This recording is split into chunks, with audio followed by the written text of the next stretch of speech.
Di akhir zaman menghadapi beribu rintangan, dan kita harus tabah di tengah penderitaan, memikul salib dan saling menanggung beban. Tuhan Yesus telah bersabda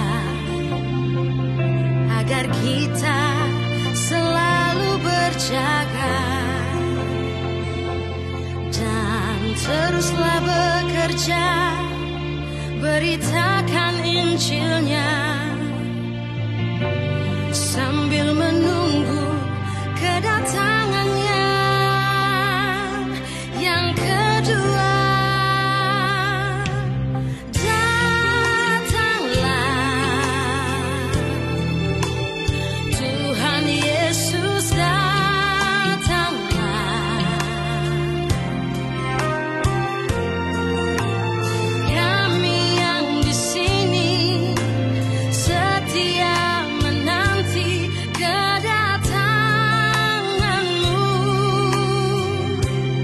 Yesus segera akan kembali. Yesus akan kembali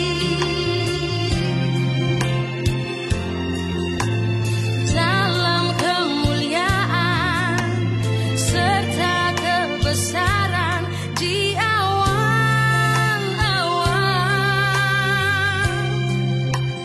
Datanglah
bikin hidup lebih baik.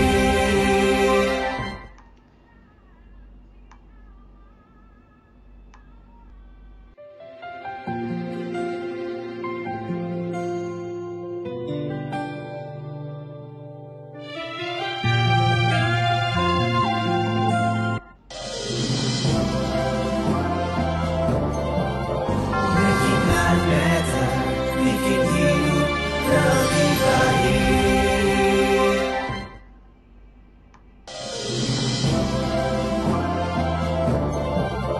Making life better, bikin hidup lebih baik.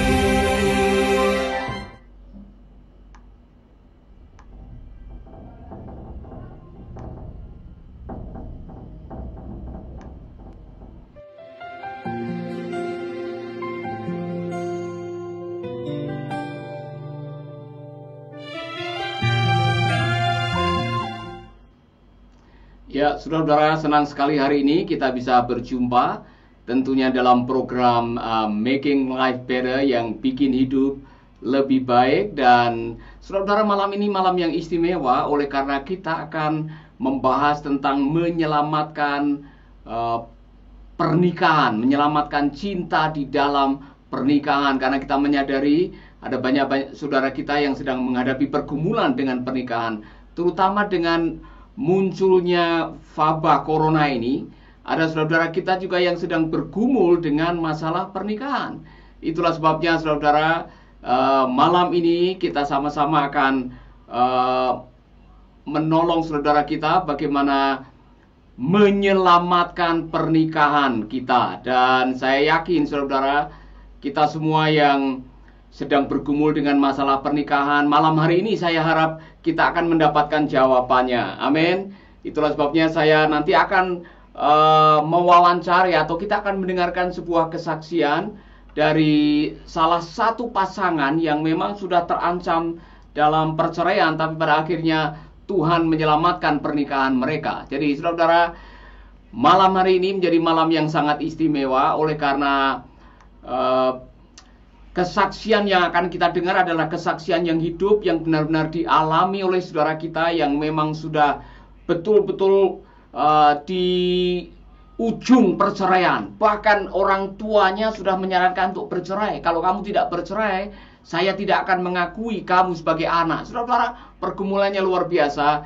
Dan itulah yang akan menjadi topik malam hari ini, menyelamatkan cinta dalam pernikahan. Dan saudara mungkin pernah mendengarkan lagu ini, ya kan?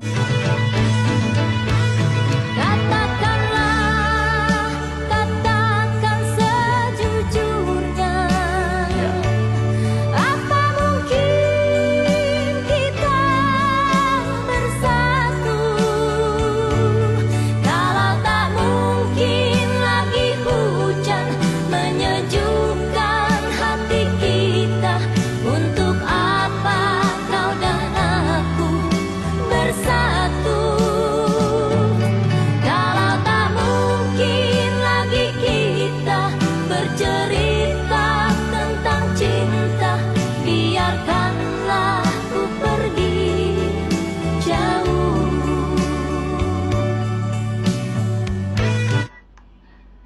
Ya, itulah salah satu dari lagu yang kita akan bahas pada malam hari ini. Lagu Katakanlah Sejujurnya, kalau tidak mungkin lagi bersatu, katanya. Nah saudara-saudara, dapatkah pernikahan itu dipulihkan?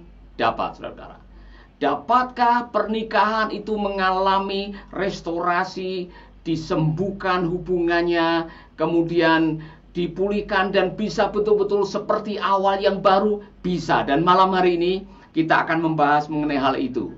Membahas tentang bagaimana cara menyelamatkan cinta di dalam pernikahan. Saudara-saudara, saya mendengar satu hal yang sangat penting, bahwa ada beberapa alasan kenapa orang mau bercerai. Nah, saya membaca saudara-saudara di sebuah majalah yang sebetulnya menjadi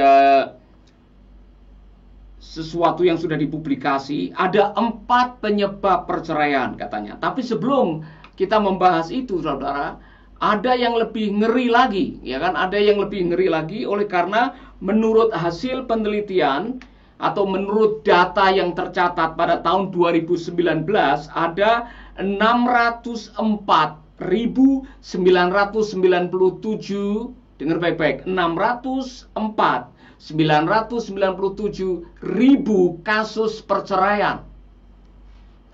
Yang benar-benar bercerai adalah 479.618.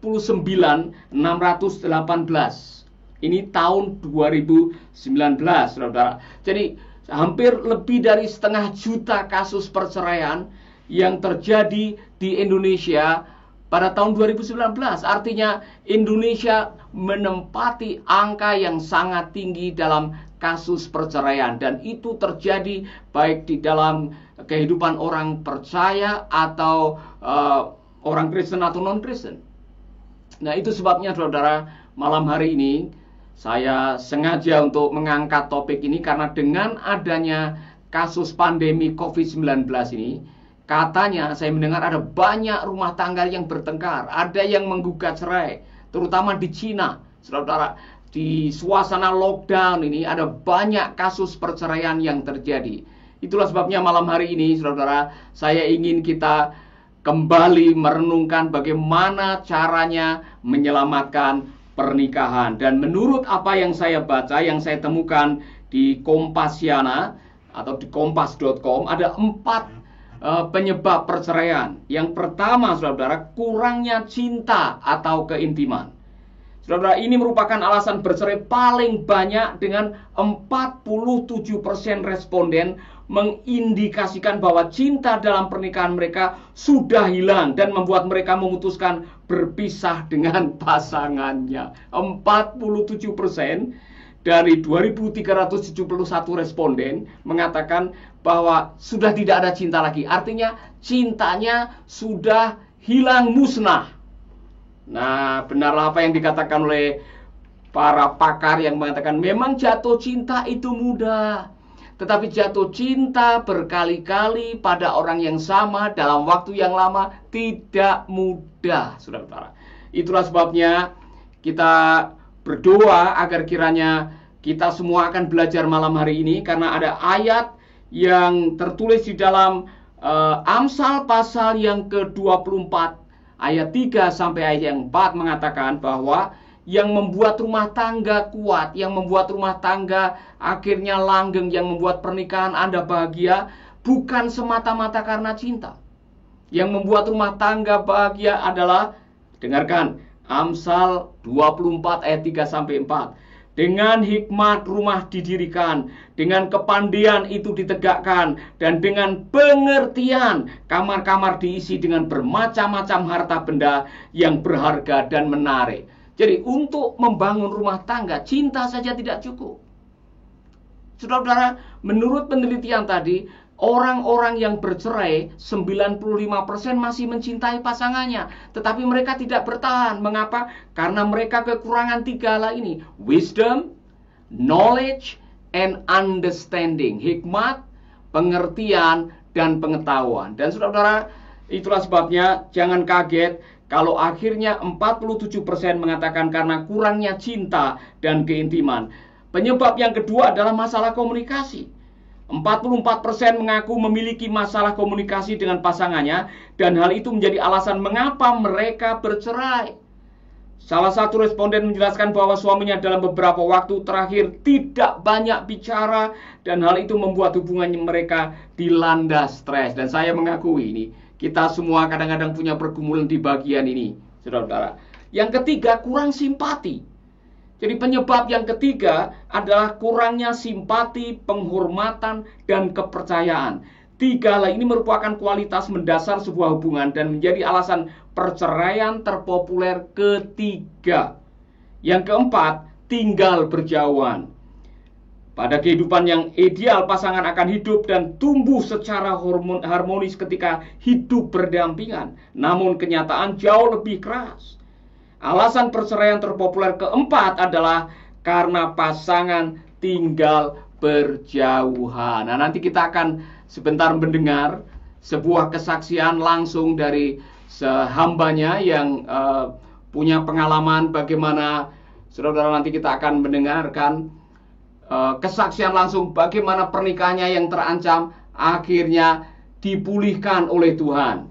Sebentar kita akan mendengar dari Ibu Devi yang akan berbagi karena dia langsung punya pengalaman yang luar biasa. Halo. Halo. Halo. Iya, belum tersambung, saudara. Sebentar kita akan tersambung dengan beliau, tapi dengarkan ini lebih dahulu.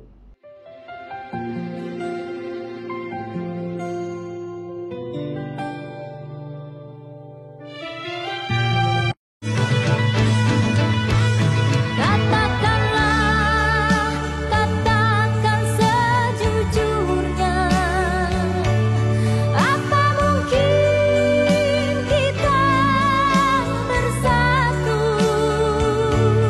kalau tak mungkin lagi hujan menyejukkan hati kita? Untuk apa kau dan aku bersatu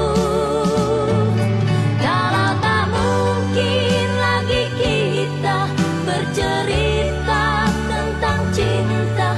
Biarkanlah ku pergi jauh. Ya, itu lagu Katakan Sejujurnya. Saya sudah terhubung dengan Ibu Devi. Halo Ibu Devi, apa kabar? Ya, selamat malam Bapak. Ya, apakah Ibu bisa memberikan semacam kesaksian bagaimana rumah tangga Ibu, pernikahan Ibu diselamatkan? Katanya pernah dulu ada kasus-kasus dalam pernikahan yang hampir membuat pernikahan Ibu bercerai. Ya, benar sekali Bapak. Sekitar tahun 2016 kami sempat mau bercerai. Saya sendiri sudah mendaftarkan ke pengadilan negeri untuk bercerai karena beberapa hal yang saya rasa pada waktu itu saya sudah tidak mampu lagi untuk menjalani pernikahan saya. Iya. Pada waktu itu saya merasa bahwa saya sudah tidak bisa hidup bersama dengan suami karena ada beberapa kejadian yang membuat saya sudah tidak sanggup. Saya mengalami kekerasan dalam rumah tangga. Saya merasa tidak dipercayai dalam kesetiaan saya sebagai seorang istri. Dan pada waktu itu faktor ekonomi kami tidak bagus.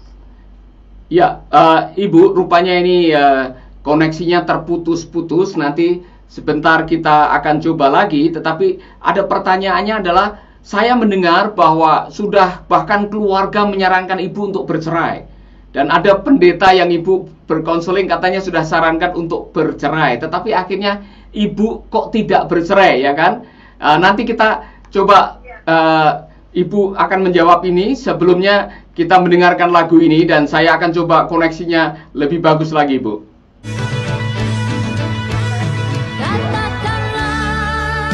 Katakan sejujurnya, apa mungkin kita bersatu kalau tak mungkin lagi hujan menyejukkan hati kita? Untuk apa Ya, Bu, bisa dengar? kau dan aku bersatu? Iya, bisa dengar ya? Kalau tak mungkin lagi kita Oke. bercerita tentang cinta, biarkanlah ku pergi jauh. Ya, itu saudara, lagu yang baru saja kita dengar. Dan kita kembali lagi, Ibu Devi, kalau bisa kita lanjutkan perbincangan kita mengenai masalah tadi. Apakah yang membuat Ibu akhirnya bertahan di dalam pernikahan, apa itu? Ya, yang pertama adalah karena kebenaran, Pak. Karena kebenaran. Pada waktu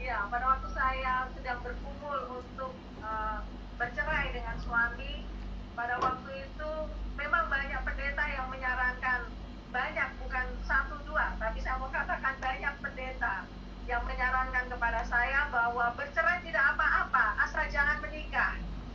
Ada yang mengatakan jangan bercerai, tapi nanti kalau anak-anak sudah besar bisa kumpul kembali, tetapi tidak boleh punya pasangan lain. Dan ketika saya mengalami kegelisahan, kok ini pendeta malah banyak yang membingungkan saya, satu-satunya yang saya bisa andalkan waktu itu adalah kembali bertanya kepada Tuhan.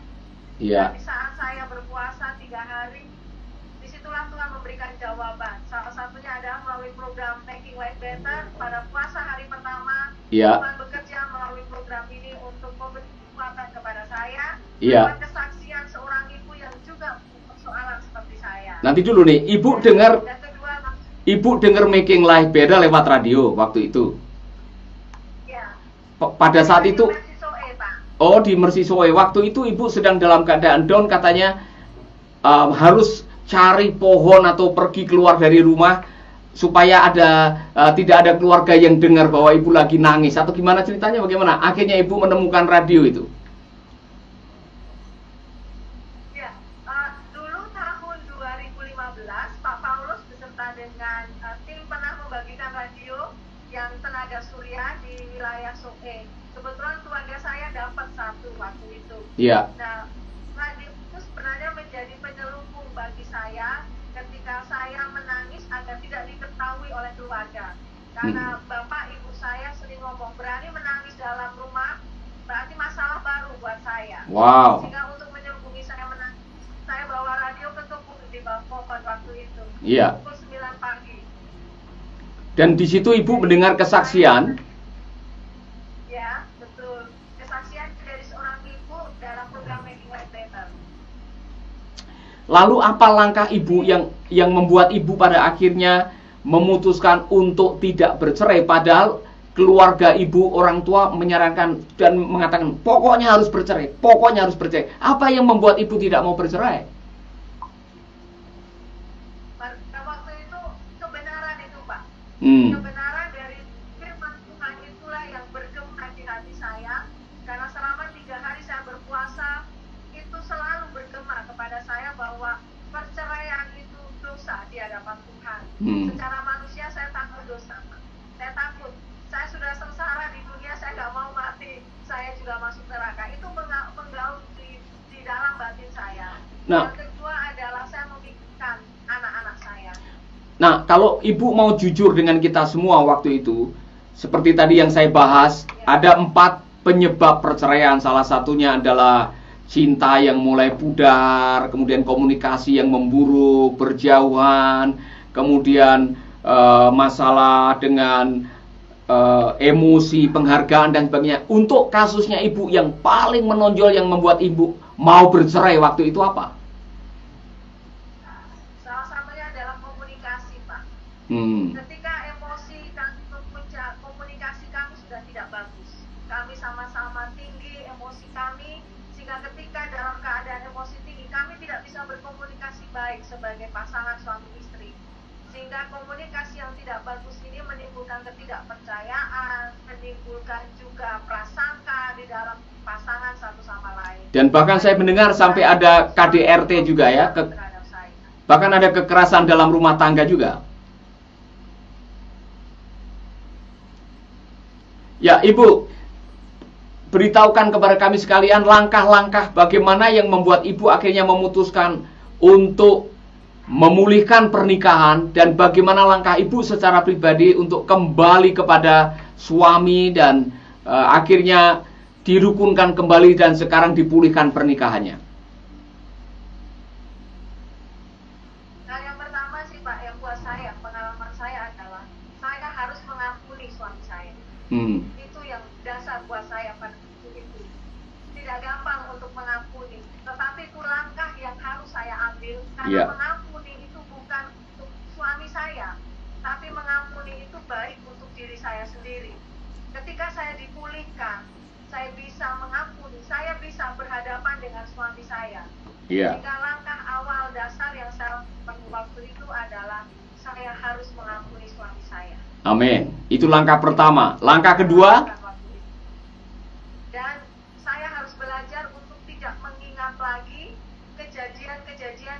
berlalu yang itu menyakitkan saya. Kami belajar untuk tidak lagi mengingat hal-hal yang menyakitkan yang sudah kami lewati. Itu langkah pertama, mengampuni. Langkah berikutnya apa, Bu? Langkah berikutnya adalah kami belajar untuk memperbaiki komunikasi kami. Kami belajar mengevaluasi pribadi kami masing-masing sebagai pasangan. Apa yang membuat kami sering bertengkar, kita coba menghindari. Kita mencoba untuk memilih tidak terjadi pertengkaran-pertengkaran.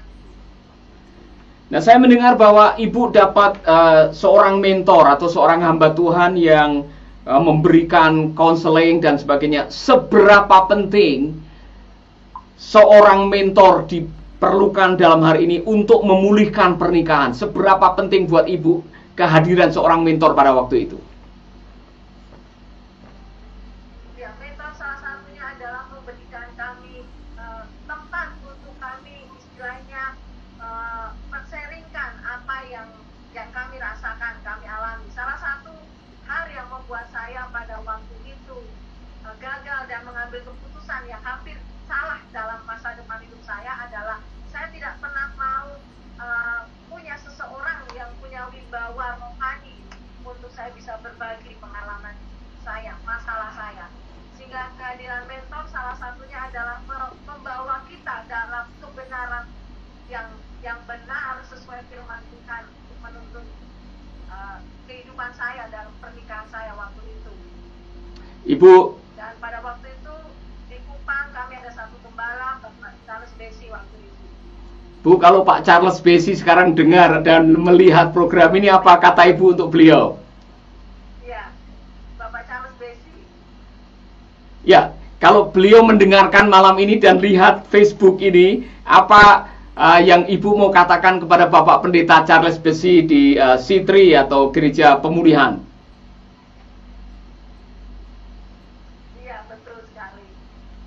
Pada waktu itu beliau menyarankan kami untuk kami juga berpuasa kembali. Karena ketika kami belum mengalami perjumpaan dengan Tuhan kembali, maka kami juga masih dalam masa yang rentan untuk kami kembali malah punya masalah yang lebih berat lagi. Jadi kunci yang kedua pada waktu itu adalah setelah saya mengampuni suami, saya harus terus mengalami perjumpaan dengan Tuhan. Amin. Apa Yang sangat utama pada waktu itu. Apa saran Ibu untuk semua pemirsa dan pendengar program ini yang mungkin sedang dalam pergumulan, pernikahannya terancam dalam perceraian? Apa saran Ibu untuk mereka? Yang pertama, Pak, harus dasar firman Tuhan itu harus kita pegang. Bahwa apa yang dipersatukan oleh Allah itu tidak boleh diceraikan oleh manusia. Ini menjadi dasar dalam hidup saya, pegangan saya. Yang kedua, ketika kita punya masalah dalam rumah tangga, jangan ceritakan kepada orang yang tidak punya wibawa rohani. Kehadiran mentor yang punya wibawa rohani itu penting untuk menolong kita dalam mengambil keputusan yang benar. Dan yang ketiga adalah pengampunan yang tidak akan pernah habis dalam pernikahan. Karena pernikahan selalu punya masalah. Setelah kami berkumpul kembali pun bukan berarti kami nggak punya masalah. Masalah selalu ada. Tetapi kami belajar untuk selalu mengampuni dan tidak lagi mengungkit masalah-masalah yang sudah kami lewati. Ibu, kami berterima kasih untuk kesaksian Ibu. Saya yakin kesaksian ini memberkati banyak orang bahwa pernikahan yang sudah di ujung perceraian bisa diselamatkan. Amin. Terima kasih Bu Devi untuk kehadirannya pada malam hari ini. Tuhan memberkati. Sama-sama. Ya, Tuhan memberkati juga, Pak. Nah, saudara-saudara, itulah Ibu Devi yang baru saja bersaksi, dan beliau dengan terus terang tidak malu-malu mengakui pergumulan yang dihadapinya menyangkut dengan pernikahan. Dan topik kita pada malam hari ini adalah bagaimana menyelamatkan pernikahan. Karena saya mendengar dengan adanya COVID-19 ini, ada pernikahan-pernikahan yang bermasalah, saudara-saudara. Ada pernikahan-pernikahan yang sedang menghadapi pergumulan. Itulah sebabnya malam hari ini kita mau merenungkan kebenaran firman Tuhan. Dan sebelumnya saya mau mengajak saudara sedikit mengulas kembali apa yang disampaikan oleh Ibu Devi, 3 langkah tadi. 3 langkah untuk menyelamatkan pernikahannya adalah mengampuni. Saya ulangi lagi saudara-saudara, mengampuni. Dan Ibu Devi mengatakan pengampunan itu bukan buat orang yang menyakitkan. Pengampunan itu untuk kita sendiri. Sama seperti saya sering kali berkata, kalau Anda digigit ular, Anda punya kesempatan untuk pergi ke dokter mengeluarkan racunnya, atau ambil sabit mengejar ularnya. Saudara, orang yang bijak, dia akan pergi ke dokter mengeluarkan racunnya, bukan ambil sabit kemudian kejar ularnya. Kalau Anda meminum racun serangga, yang celaka yang jual racun atau yang meminum racun? Gampang sekali sebetulnya. Kalau Anda menyimpan kepahitan, menyimpan kesalahan, menyimpan kemarahan, yang dirugikan siapa? Yang dirugikan yang membuat marah atau yang menyimpan kemarahan? Ini adalah kenyataan yang kita harus hadapi. Nah, tadi apa yang dikatakan oleh Ibu Devi adalah sebuah jawaban yang saya pikir tepat. Berusaha untuk mengampuni dan berusaha untuk melupakan. To forgive is to forget. Kadang-kadang memang dua-duanya tidak bisa dilakukan, mengampuni dan melupakan. Minimal kita bisa mengampuni. Saudara-saudara, mari kita jujurlah. Yang namanya manusia yang Anda nikahi adalah orang yang berbeda dengan saudara, yang kadang-kadang seleranya berbeda, cara hidupnya berbeda, latar belakangnya berbeda. Dia orang yang tidak sempurna, pasti ada kesalahan, pasti ada kekurangan, dan adalah sebuah tanggung jawab bagi kita sekalian untuk saling mengampuni. Saya mendengar istrinya Pak Billy Graham, yaitu Ibu Ruth Graham, pernah mengatakan, happy married, pernikahan yang bahagia, come from 2 forgiver. Itu terdiri dari 2 pemaaf. Kalau suami mudah memaafkan, istri mudah memaafkan, apapun persoalan, apapun pergumulan yang saudara hadapi, apapun kesulitan dan apapun kesalahan yang pernah dilakukan, bisa dibereskan. Saudara-saudara, bicara mengenai kepahitan dan sakit hati, tidak ada orang yang kebal dengan kepahitan. Kita semua kalau kita mau jujur, pasti kita punya. Iya kan? Saudara punya, saya punya, dan sebagainya. Persoalannya, sampai kapan kita mau menyimpan kepahitan kepada pasangan kita sendiri? Sampai kapan kita mau marah-marah kepada pasangan sendiri? Sampai kapan? Saya mendengar Anda marah 5 menit. Dengar baik-baik. Anda marah 5 menit, imun sistem saudara macet 6 jam. Anda marah 5 menit, sistem kekebalan tubuh saudara macet 6 jam. Dan orang yang suka marah-marah, menyimpan kepahitan, biasanya gampang sakit. Karena waktu Anda marah, tidak ada kekebalan tubuh. Maka benarlah apa yang dikatakan oleh kitab Ayub. Saudara-saudara, Ayub mengatakan bahwa orang bodoh mati karena sakit hati. Jadi, langkah pertama untuk memulihkan pernikahan saudara adalah jadilah pemaaf, atau istilahnya bangunlah gudang maaf dalam hidup saudara. Amin. Membangun maaf. Saudara, saya membuat kesalahan, istri saya membuat kesalahan. Walaupun sama-sama hamba Tuhan, kita masih bisa berkata yang salah, menilai yang salah, berperilaku yang salah. Mau diapakan? Mau menuntut kesempurnaan? Saudara, tidak ada pernikahan yang sempurna, tetapi banyak pernikahan yang bahagia. Saya ulangi lagi, tidak ada pernikahan yang sempurna, tetapi banyak pernikahan yang bahagia. Dan salah satu untuk bisa bahagia, kembangkanlah sikap pemaaf dalam hidup saudara. Amin. Nanti saudara boleh bertanya. Saudara nanti yang mau bertanya bisa bertanya. Tapi saya mau menyelesaikan ini dulu.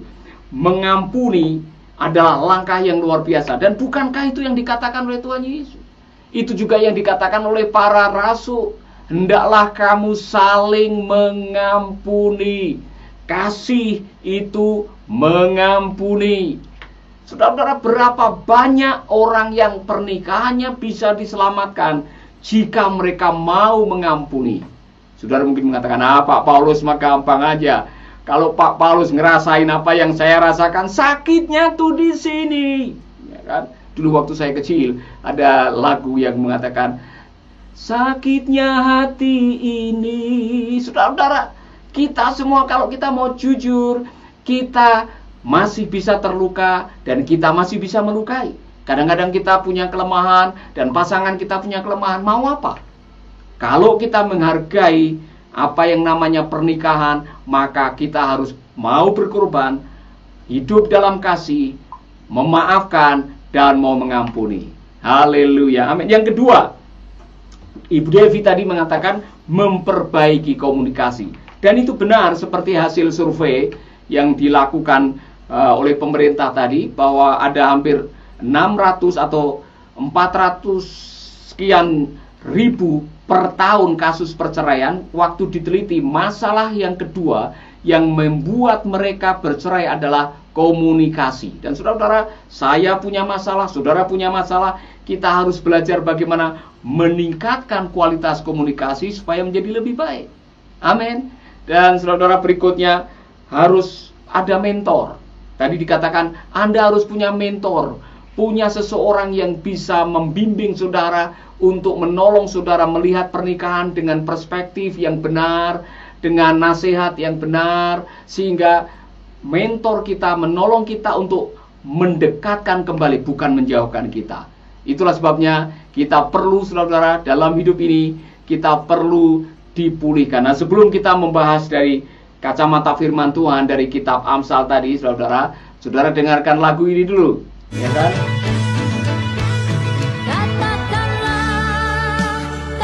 Katakan sejujurnya, apa mungkin kita bersatu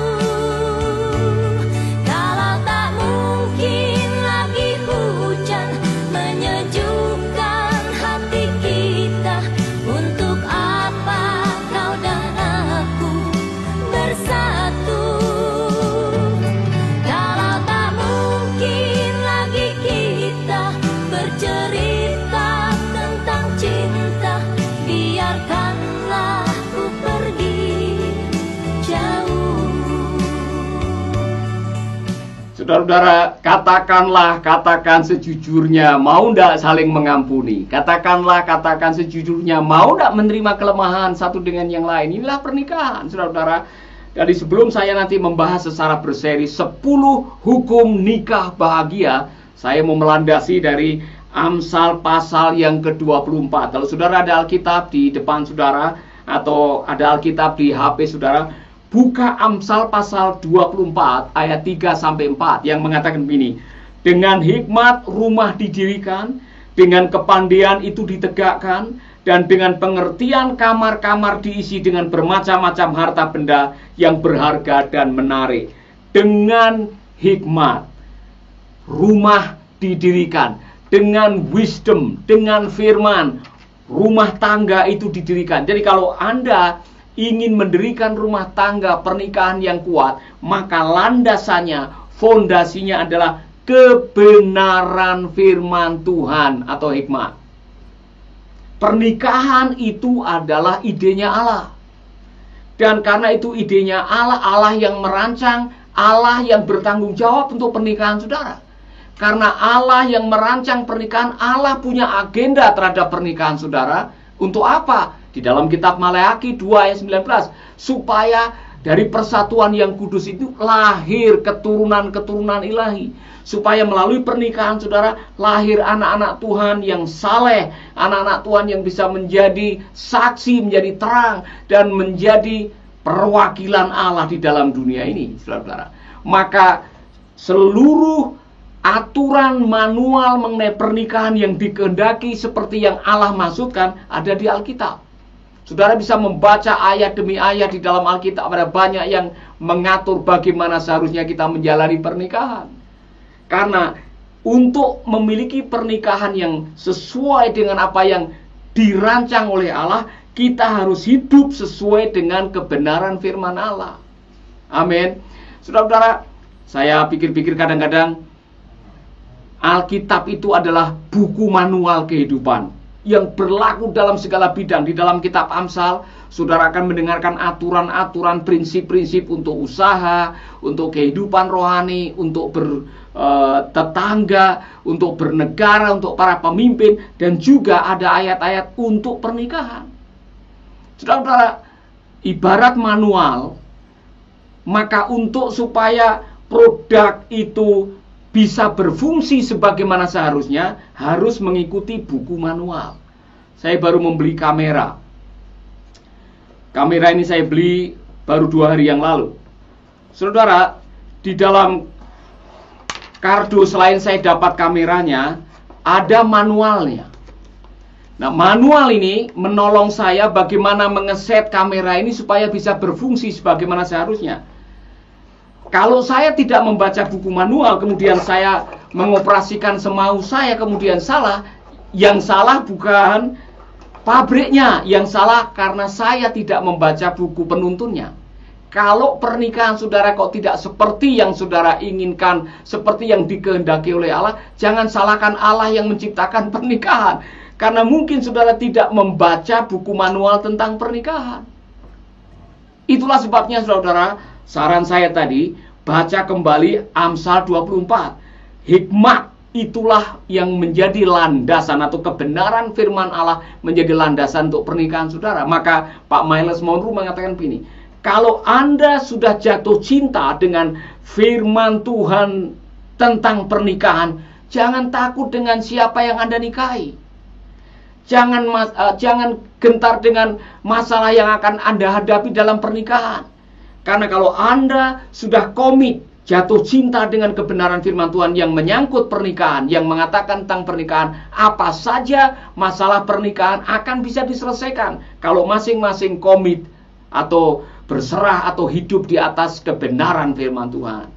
Amin. Yang kedua, rumah tangga didirikan di atas hikmat. Yang kedua, knowledge. Dan yang ketiga adalah understanding. Jadi 3 ini sangat penting sekali, saudara-saudara. Understanding. Banyak pernikahan berakhir dengan perceraian dan mereka masih saling mencintai sebetulnya. Katanya 95% orang yang bercerai masih saling mencintai. Tapi kenapa mereka bercerai? Karena mereka lack of understanding. Mereka tidak paham satu dengan yang lain. Mereka tidak memahami apa artinya menghargai, apa artinya mencintai. Kadang-kadang saya pun gagal, saudara-saudara. Kadang-kadang kita semua sulit untuk memahami makhluk yang namanya wanita, yang wanita sulit memahami yang namanya pria. Dan kita tidak pernah mendapatkan pelajaran ini di SMA, atau waktu kuliah, atau waktu sekolah di seminari.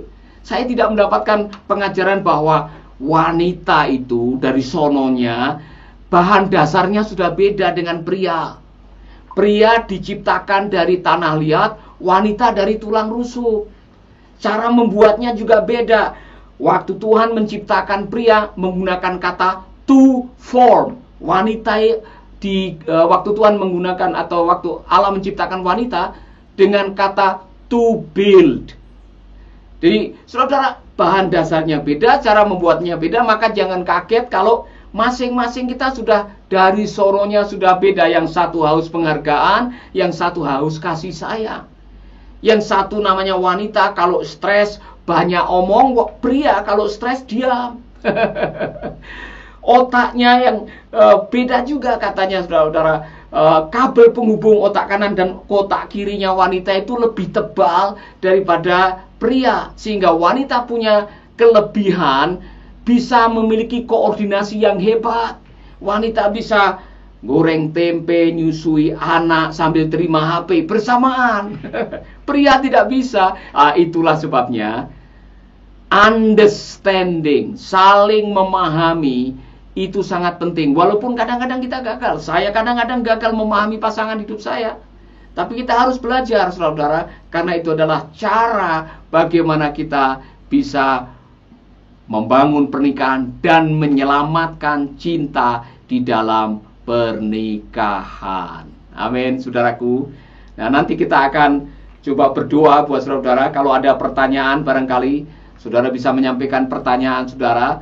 Tapi saudara, sebelum kita lanjutkan, saya mau mengajak kita semuanya merenungkan bahwa kalau gereja tidak memperhatikan dan mempersiapkan betapa pentingnya pernikahan, betapa pentingnya menjaga pernikahan, maka perceraian yang terjadi di antara orang Kristen tidak jauh beda dengan orang-orang non-Kristen. Itu yang terjadi di dunia barat, di Australia bahkan sama, saudara-saudara, di Eropa.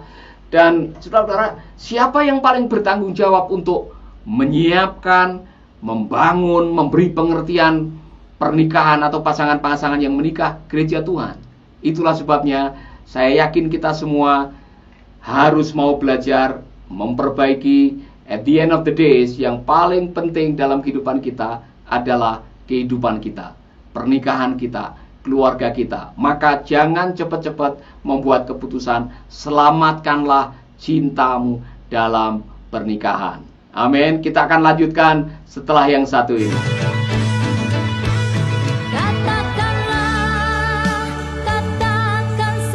sejujurnya, apa mungkin kita bersatu kalau tak mungkin lagi hujan menyejukkan hati kita? Untuk apa kau dan aku bersatu kalau tak mungkin lagi kita bercerita tentang cinta? Biarkanlah ku pergi jauh. Ya, baik saudara, katakan sejujurnya. Mari kita belajar dengan 3 hal tadi. Untuk membangun rumah tangga didirikan di atas wisdom, kebenaran firman Tuhan, dan tiang-tiangnya diteguhkan oleh knowledge dan diisi dengan understanding. Saudara-saudara, ketiga hal ini harus diperhatikan. Knowledge, wisdom, dan understanding. Hikmat, pengetahuan, dan pengertian.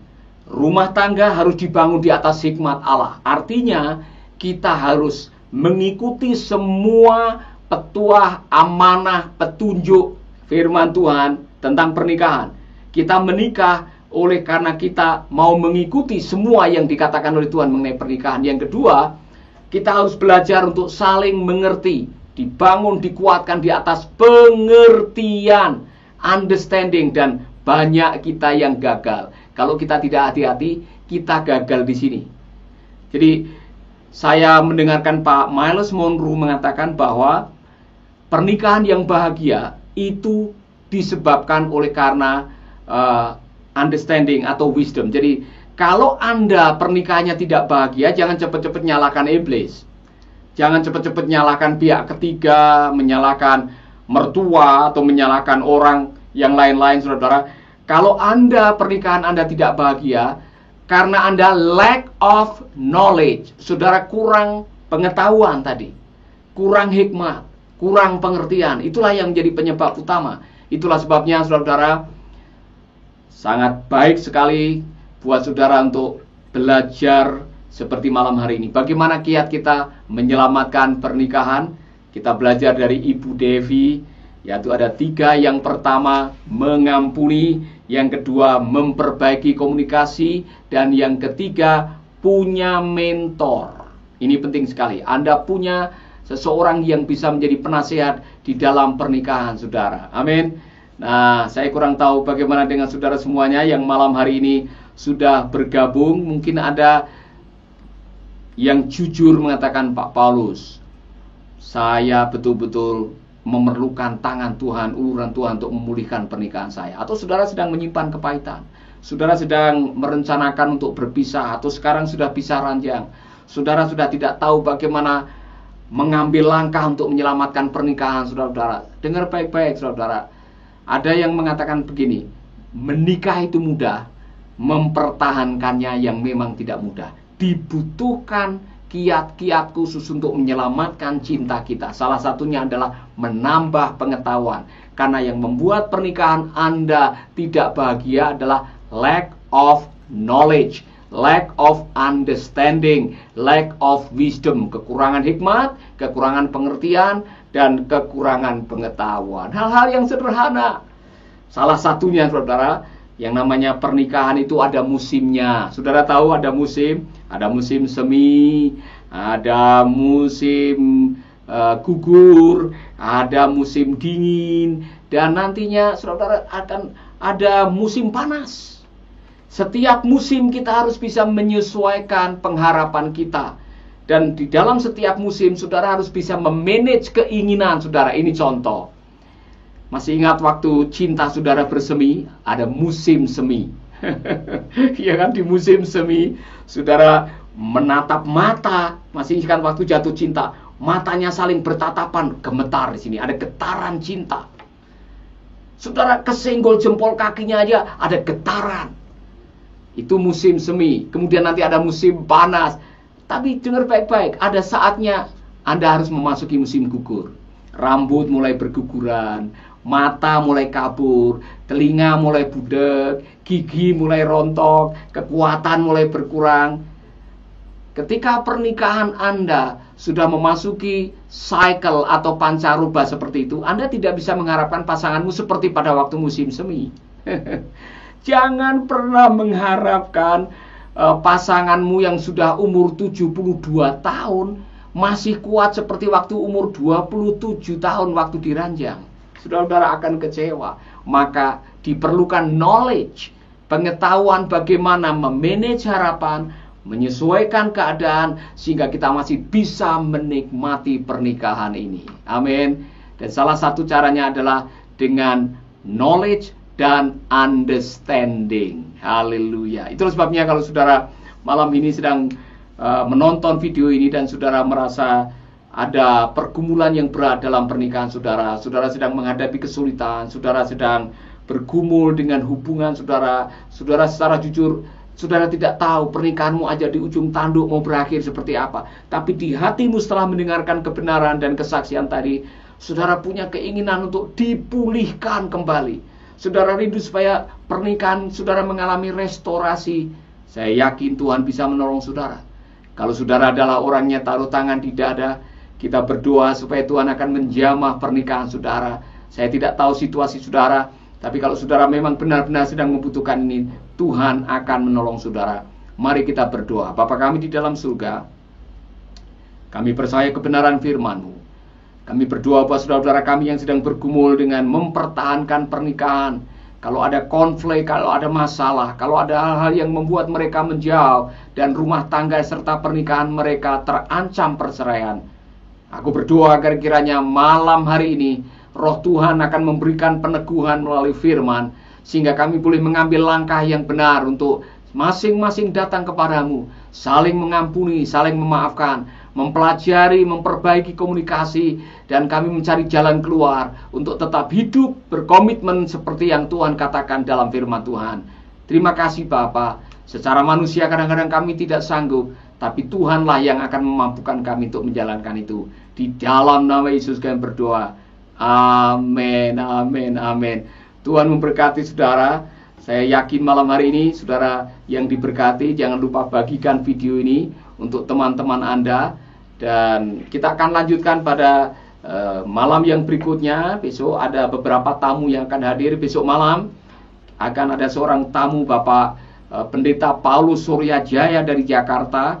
Ia mengembalakan hampir 4.000 atau 5.000 jemaatnya, dan dia pernah punya pengalaman hampir mati berkali-kali.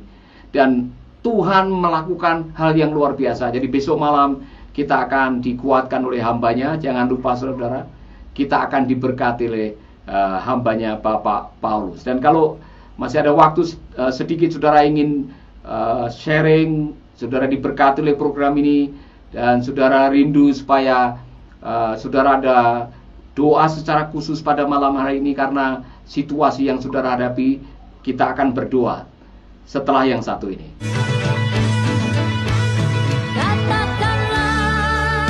Katakan sejujurnya, apa mungkin kita bersatu kalau tak mungkin lagi hujan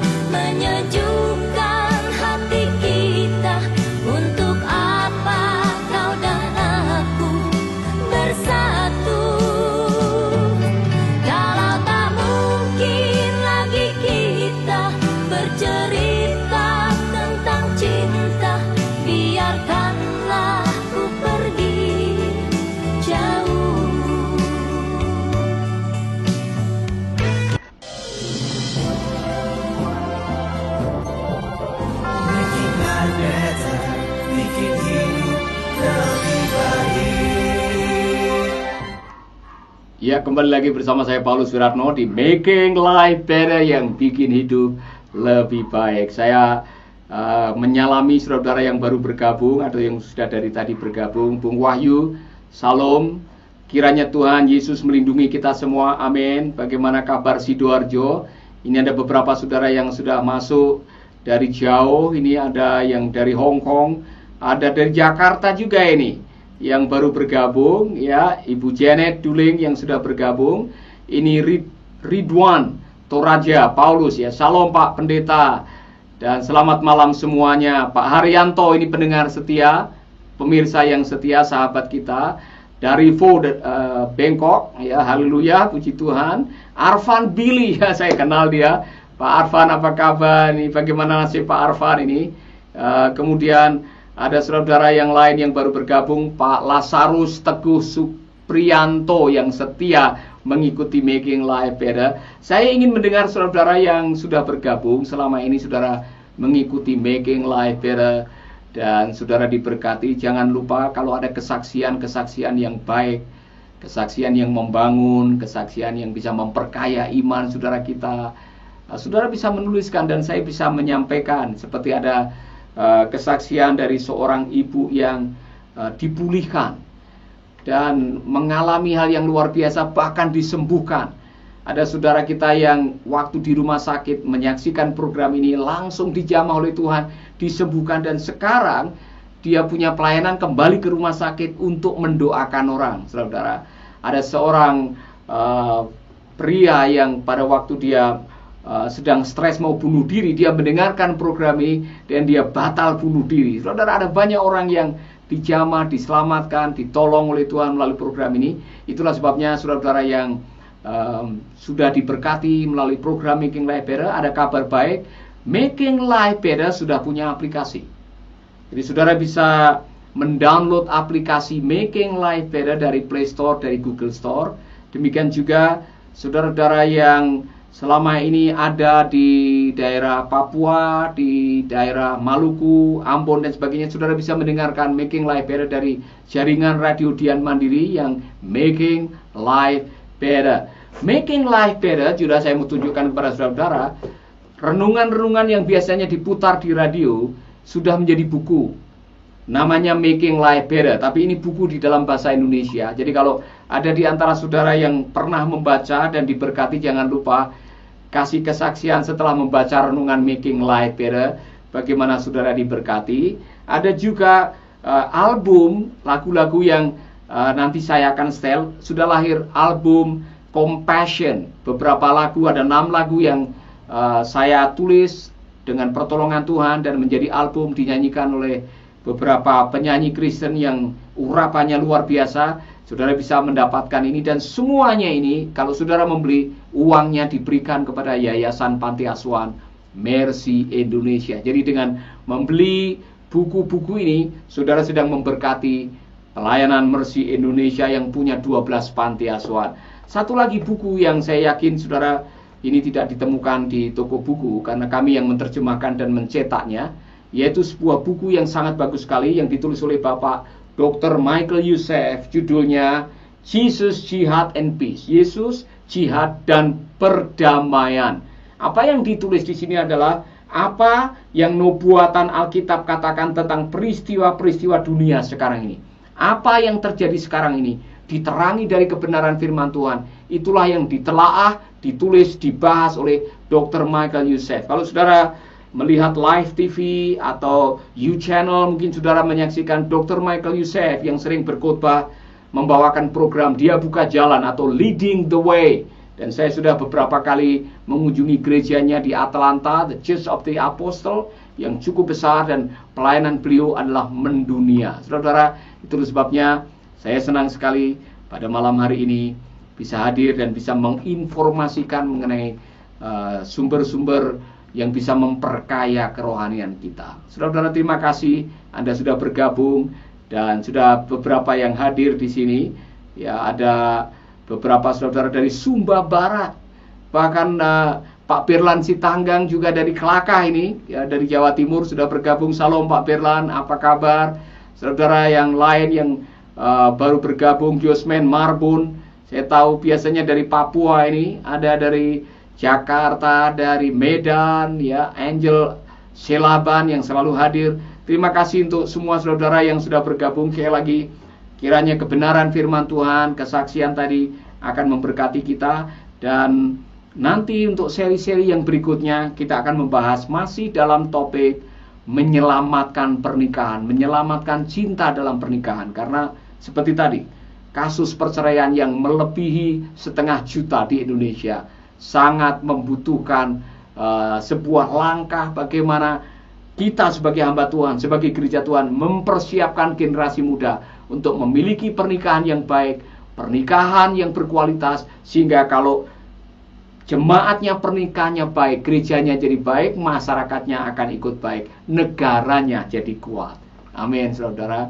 Itulah sebabnya mari kita belajar dan jangan menyerah, saudara yang sedang bergumul dengan pernikahan saudara. Jangan menyerah. Saya katakan tadi, jatuh cinta itu memang mudah, jatuh cinta itu gampang. Tapi jatuh cinta berkali-kali pada orang yang sama dalam waktu yang lama itu tidak gampang. Diperlukan giat, diperlukan usaha. Dan saudara-saudara, kita harus jujur satu dengan yang lain seperti lagu ini, saudara. Katakan sejujurnya, apa mungkin kita bersatu kalau tak mungkin lagi hujan menyejukkan hati kita? Untuk apa kau dan aku bersatu kalau tak mungkin lagi kita bercerita tentang cinta? Biarkanlah ku pergi jauh. Ya, jangan pergi jauh karena pernikahan bisa dipulihkan. Jangan berpisah, jangan bercerai karena Tuhan membenci perceraian. Maka kiat-kiat bagaimana kita memperbaiki hubungan pernikahan harus kita lakukan. Kita semua, saya tadi katakan, tidak ada pernikahan yang sempurna, tetapi banyak pernikahan yang bahagia. Dan jangan pernah menuntut kesempurnaan. Saudara-saudara, nanti kita akan membahas 10 hukum nikah bahagia. Saya sedang menulis buku mengenai 10 hukum nikah bahagia. Salah satunya, jangan pernah menuntut kebahagiaan dari pasangan saudara. Karena pernikahan bahagia terdiri dari 2 orang yang sudah bahagia. Orang bahagia, ketemu orang bahagia, sepiring berdua tidak jadi masalah. Tidur beralaskan koran tidak jadi masalah. Menghadapi kekurangan tidak ada masalah. Orang bahagia dengan orang bahagia dimanapun bisa bahagia. Amin. Baik saudara, saya selalu memberikan kesempatan buat Anda semua yang menonton video ini. Kalau Anda jauh dari Tuhan, sudah lama Anda meninggalkan persekutuan, Anda tidak lagi berdoa, dan Anda mengalami kekeringan rohani, atau sama sekali Anda belum kenal Yesus Kristus yang pernah mengatakan, "Akulah jalan, kebenaran, dan hidup," dan memberikan jaminan kalau engkau percaya malam ini juga, kalau besok kita dipanggil Tuhan, ada garansi kita masuk surga, diselamatkan. Kalau saudara adalah orangnya dan mengatakan, "Pak Paulus, saya mau kembali kepada Tuhan. Pak Paulus, saya mau terima Tuhan Yesus. Taruh tangan di dada, berdoa dengan saya. Bapa di dalam surga, kami mengucap syukur. Kami berdoa buat sahabat-sahabat kami yang sedang menonton video ini, yang membuka hati untuk kembali datang kepadamu, bertobat dan mendekat lagi di jalanmu. Kami mau kembali ya Tuhan, dan mengizinkan Engkau untuk tinggal di dalam hati, menjadi penuntun hidup kami. Aku mohon agar kiranya Tuhan mengampuni dosa-dosa dan kesalahan kami. Dan mulai sekarang tuntunlah langkah kami, sehingga kami mau hidup bersama dengan-Mu. Dan kami mau dimuridkan di atas kebenaran firman-Mu. Di dalam nama Yesus kami berdoa. Amin, amin, amin. Tuhan memberkati saudara. Jangan lupa bagikan video ini kepada teman-teman saudara. Dan sampai jumpa besok malam dalam acara yang sama setiap jam 8. Making life better. Bikin hidup lebih baik. Making life better, bikin hidup lebih baik.